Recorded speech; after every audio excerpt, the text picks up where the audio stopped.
میرے اور آپ کے آقا و مولا نے ارشاد فرمایا، جس نے جھوٹ اور جھوٹے کام نہیں چھوڑے اس کے بھوکا اور پیاسا رہنے کی اللہ کو کوئی ضرورت نہیں ہے۔ روزہ صرف پیٹ کا نہیں ہے، باقی اعضائے بدنیاں کا بھی ہے۔ پیٹ میں ہم نے جو حلال اور مشروع چیزیں تھیں ان کو ڈالنے سے بھی گریز کیا کہ ہم روزے سے۔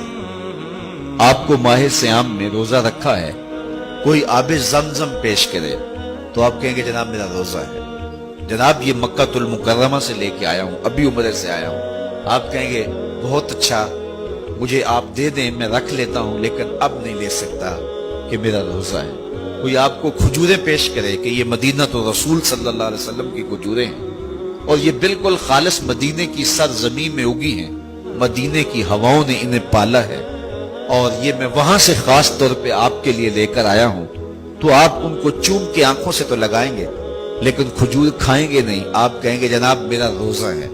میاں روزہ ہے لیکن یہ کھجوریں تو مدینے کی ہیں اور پاک ہیں، طیب ہیں، طاہر ہیں، تبرک ہے، لیکن آپ تبرک جاننے ماننے سمجھنے کے باوجود اس کو نہیں کھائیں گے۔ آپ کہیں گے کہ میرا روزہ ہے۔ وہ ایک صاحب نے لوہے کا کڑا پہنا ہوا تھا، تو میں نے اس کو کہا کہ یہ گناہ بے لذت ہے، یعنی ایسا گناہ ہے کہ گناہ بھی ہو رہا ہے اور لذت بھی کوئی نہیں ہے، تو گناہ بے لذت کیوں کرتے ہو؟ تو اس نے مجھے جھٹ سے کہا کہ میرے ایک دوست گئے تھے اور وہ مدینہ تو رسول سے لے کر آئے تھے، تو یہ مدینے کا تحفہ ہے۔ تو میں نے کہا صاحب مدینے والے نے تو منع کیا ہے، تو کھجوریں مدینہ تو رسول کی ہوں یا مکہ المکرمہ کا مائے زمزم ہو، آپ کو روزے کی حالت میں پیش کیا جائے تو آپ اس کو نہیں لیں گے۔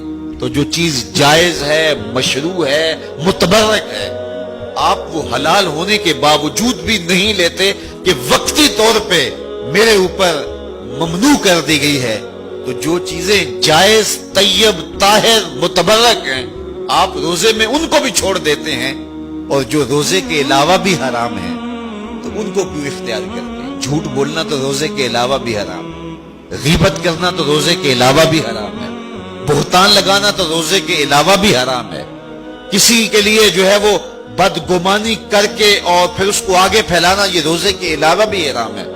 تو پھر آپ جو ہے وہ روزہ کے اندر یہ اعمال کیوں نہیں چھوڑتے؟ روزہ کے اندر تو کچھ جائز امور بھی ترک کر دیے جاتے ہیں، اور جو چیزیں روزے سے پہلے بھی ممنوع تھی تو اس کو ہم کس طرح اختیار کر کے روزے کی حقیقت اور نور پا سکتے ہیں؟ اس ویڈیو کو شیئر ضرور کریں، ہو سکتا ہے آپ کے ایک شیئر سے یہ بات کسی کے دل میں اتر جائے۔